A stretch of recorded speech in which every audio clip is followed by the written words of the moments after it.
In this video, I'm going to share with you one tip that will greatly enhance your reading, both in terms of pleasure and in terms of developing your literary taste. So, without further ado, let's dig in, shall we? So the tip I'm going to share with you in this video will help you in practically any area of reading that you're doing. So if you're reading just for entertainment and pleasure in novels, this will help. If you're at university reading non-fiction, or maybe you're reading fiction in an English degree, this is going to help immensely. Or if you're trying to develop yourself, you're on your own self-learning course, developing your critical understanding, your appreciation, your quality of taste in reading, this will help beyond your wildest dreams if you really apply yourself to it.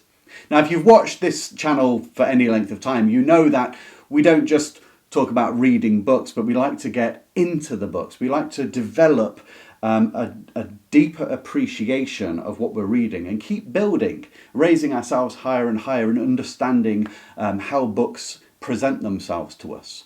But if you are new to this channel, the first thing I do want to say about any tips is never read so that you can say you've read. That's not the way to read any book. Always read with a deliberateness of intent.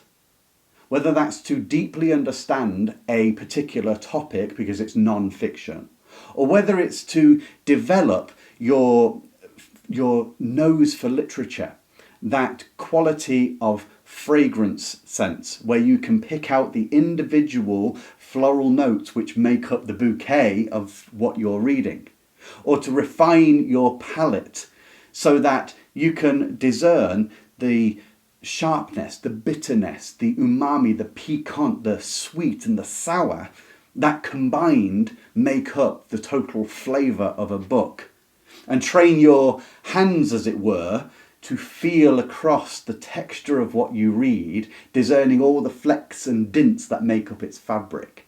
When you do that, you get a much more heightened appreciation of the things that you're reading, and they stick with you. They open your mind, they widen your eyes, and you just have to share everything you've read. And if you're reading for exams, doing it this way is going to help you so deeply appreciate it that you will write more effortlessly with whatever you're doing. But it will certainly help you in just your reading if you're reading novels, especially classic novels, which is what this channel is mainly about.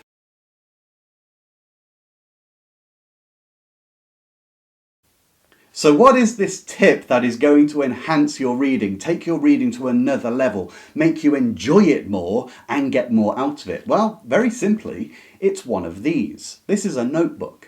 Now, I keep various notebooks for different things on books, but the one I want to talk to you about is keeping a book of quotes and word definitions. That's all. As you read whatever book you're reading, I want you to take note of quotes that you like. Now, doing this will do three things for you when you're reading a book, particularly a classic book, but like I say, it works on anything you're reading. First of all, it causes you to slow down. Too many people read so that they can get on to the next book, and their discernment and their taste don't grow because of that. Taste requires getting into the book and, as I mentioned in another video somewhere else, becoming a citizen of its pages. To walk around, to behold the architecture that builds it, to wander through its streets and its byways, observing the flora and the fauna, getting to know characters, really becoming imbued with their characteristics. When you slow down, you thoroughly enjoy things a lot more, and at the end of a book, you have more to think over and a depth of appreciation, as we say. Now, the reason it makes you slow down is because you have to actually stop and write. And what that does is it actually makes you pay attention to the beauty of certain phrases or the potency of certain phrases. So if I open this book right at the beginning, and I'll just give you a couple of quotes that I've got. So this one is from a book by Balzac. And listen to this beautiful expression. It's talking about how a merchant has stacked up the chopped wood, the faggots, for his supply over winter. It says the faggots were arranged with as much neatness and precision as the volumes on some book lovers' shelves. Isn't that just the most sweet expression? There is a novelty in it that verges on beauty. To stack your faggots the same way a book lover stacks and organises their books on a shelf. You know, this person is very neat. Look at this. This is a quote from this book. On those houses, if we could but read it, the history of France is chronicled. Now, that is beauty right there. Have you ever been looking in a street and you see maybe a window and you think, I wonder who used to live there, or I wonder what kind of people walked these streets? Some houses have so much character that sums it up beautifully. And then if you take this and write it down, it will cause you to slow down in the pages. It will cause you to behold the image more fully of those houses that if we could but read them, on them is written chronicled the whole history of France. It touches us deeply. And later on, you can come back to your book and just start reading. And you know, they'll stand out and they'll give you an awareness of life. A much more refined understanding of the books that you read that explain your position in life as you go about one place to another. I mean, a little line here, that divines something that baffles. What a lovely simple line.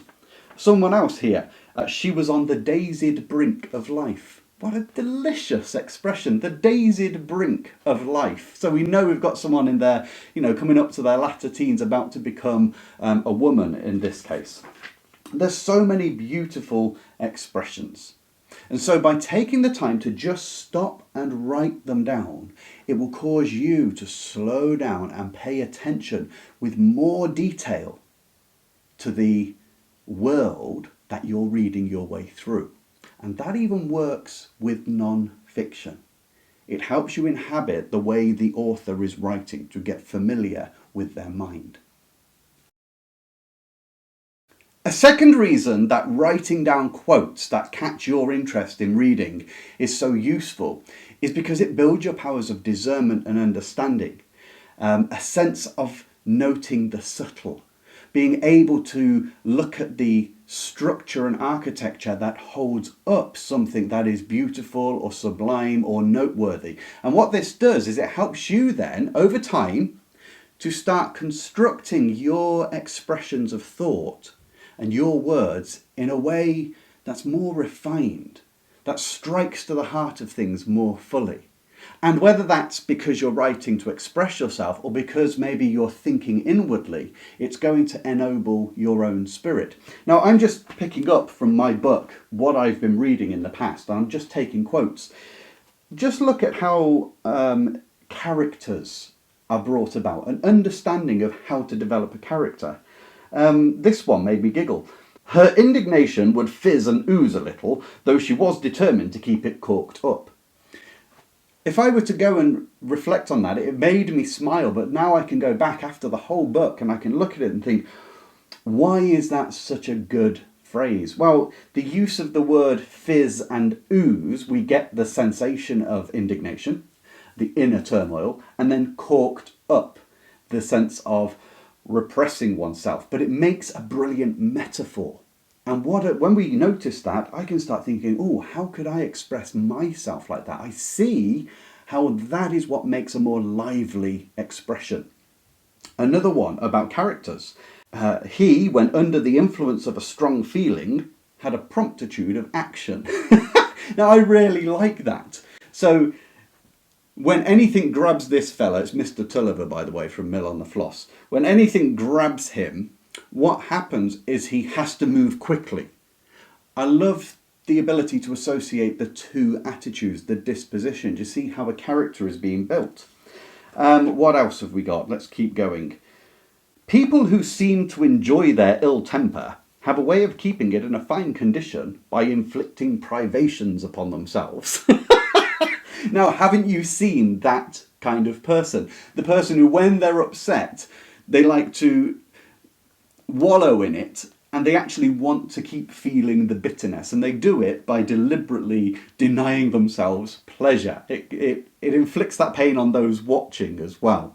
And that's just another example. So do you see why taking these quotes is useful? It's slowing you down, but then it's allowing you to understand how an author is getting their effect.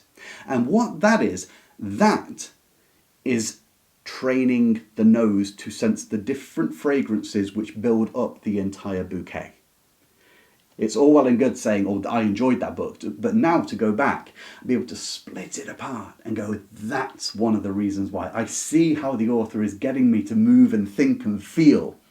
It gives us a much more refined enjoyment. It gives us a knowledge of why we love what we love. And that, in turn, helps us to find other works which will continue to build that appreciation. And of course, in here, I also keep little words as well. Like I got a word here, nodus, Latin. And it's a difficult, intricate point, a difficult situation, or a difficult plot. I like that word. Some of the words I would never use, but nodus, well, maybe I would use that at some point. And so that's the second reason for keeping quotations and definitions of words, is it enhances your discernment of taste, your discrimination of what is beautiful. The third reason for keeping a book of quotes from whatever novel or book you're reading at the time is that it will give you a deeper insight into yourself. You'll spot things, normally these are longer quotations now, that just grab hold of some element of life outside, some element almost of truth, you could say. And it's something we thrive on, is this feeling of truth. We notice its mysterious resonance within us. And most authors, great authors, and that's why I say the classics, they have given a lot of thought to understanding the world that they have experienced. And they so deeply want to express themselves that they've took the time to find the best words to do it. And that's why keeping notes is brilliant, because as you slow down, you will hear the words more fully. It will cause you to think upon them as you meet them in the book. But on top of that, when you finish the book and go back, you'll have a treasure trove of insights into living and being and who we are and why we are doing what we do, that you can use in your conversation, and it actually makes you a delightful person to talk to. It makes you more thoughtful and sympathetic towards others as well. So let's open my book and take a look at somewhere else. So what have we got here? Moby Dick. Okay. Moby Dick, fantastic. Melville writes almost to the sublime. I do find sometimes Melville over-ornaments his phrases, which reduces it from the sublime, but nonetheless, he really hits home on some truths. Now, this one is about water, specifically about the sea, because our narrator is Ishmael and he goes to sea, doesn't he? But why does the sea call us? Why does water draw us to it? Have you ever noticed that yourself? If you stand by a big river, your mind begins to fluctuate, to start glowing and thrumming with the ideas of adventure. Well, listen to this quote. Why upon your first voyage as a passenger did you feel such a mystical vibration?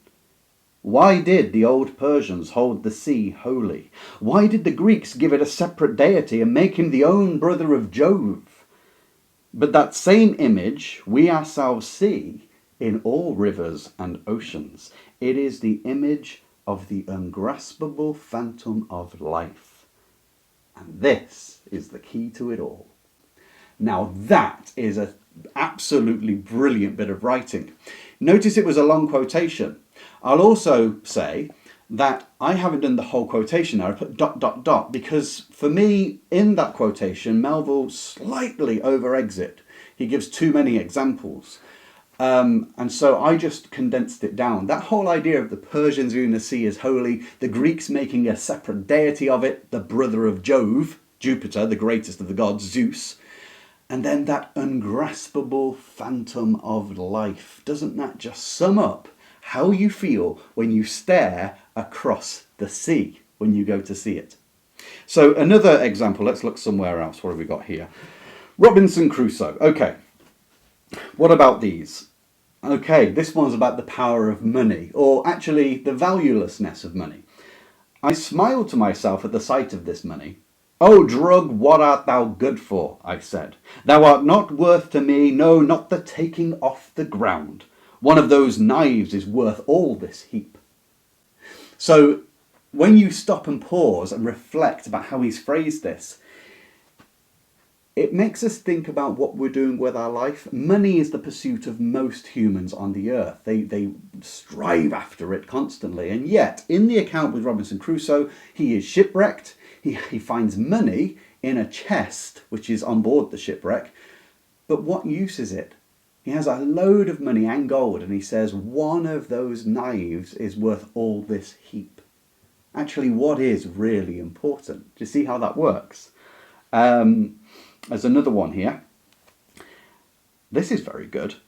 "How strange a chequerwork of providence is the life of man, and by what secret and differing springs are the affections hurried about as different circumstances present.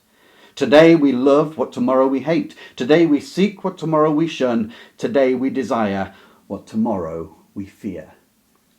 Now, can you express that any better? The checkered life of providence, the insignificant and unexpected events that just come through our everyday life, turning and twisting us. And from what kind of secret springs do these trivial matters and accidental happenings, where do they come from in life? And yet this is what sweeps us through our life. And if we're not careful, what I get from what Defoe has written there is, are you in control of your life? Do you have a set course, or are you just washing on the currents of providence? Do we love something one day, hate it the next? Do we shun it one day, chase after it the next? That makes us fickle. But now I've got it written in my quote book.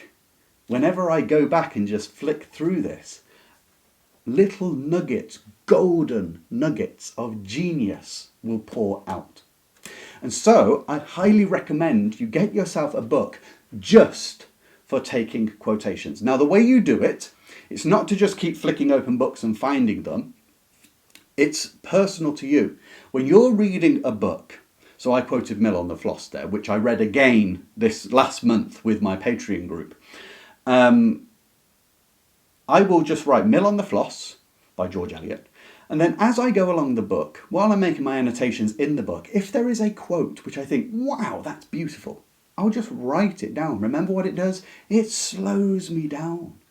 It stops me reading just to say I've read it. It helps me inhabit the world of Mill on the Floss in this instance.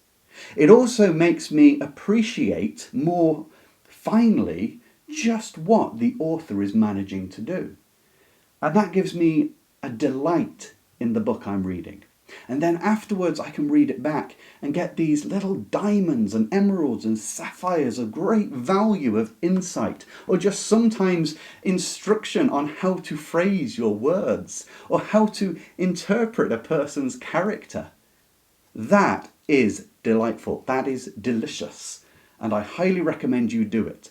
If you start taking a quote and writing them down, once you finish that book, then you write the next book. I've got Robinson Crusoe. Okay, so I put that right through them. You'll have them all collected together, almost in a theme, because most books have themes, and you will enhance your reading. You will become a better reader, and that especially applies if you read the classics. Now, if you haven't subscribed already, be sure to hit the subscribe button, because I have many videos like this which are designed for those who really want to develop themselves and develop their appreciation of one of the greatest arts, that is literature.